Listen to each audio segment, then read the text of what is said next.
હા રવજીભાઈ, આજે તમે નગરપાલિકાએ જે આવેદન દેવા આવ્યા હતા કે શાના માટે આવ્યા?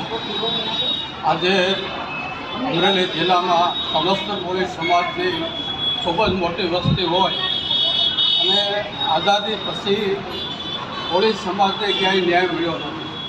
અમરેલી શહેરની અંદર જુદી જુદી સંસ્થાઓ દ્વારા ઘણી પ્રતિમાઓ મૂકવામાં આવેલી છે, પરંતુ કોળી સમાજના અમારા ઈષ્ટદેવ માધાંતા મહારાજની ક્યાંય પ્રતિમા આજ દિન સુધી માંગણી કરવા છતાં ક્યાંય પણ અમને પ્રતિમા મૂકવા માટે નગરપાલિકા દ્વારા માંગણી કરવા છતાં ક્યાંય ન્યાય મળેલ નથી અને કોઈ સપોર્ટ મળેલ નથી. ત્યારે આજે અમારે અમરેલી શહેરના યુવા આગેવાન હાર્દિકભાઈ સોલંકી તેમજ અન્ય સમસ્ત કોળી સમાજના સામાજિક અને રાજકીય આગેવાનો ફરી વખત કે જે 2023માં માંગણી કરેલી તેમ છતાં કોઈ નગરપાલિકા તરફથી પત્રો દ્વારા પણ અમને આ બાબતે પ્રત્યુત્તર મળેલ નહીં.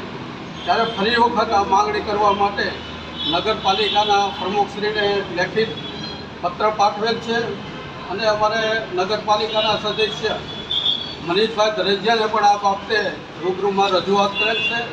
તો ભવિષ્યની અંદર ચોક્કસ ન્યાય મળશે તેવી અપેક્ષા રાખીએ છીએ. જય માતા, જય વેલમાં.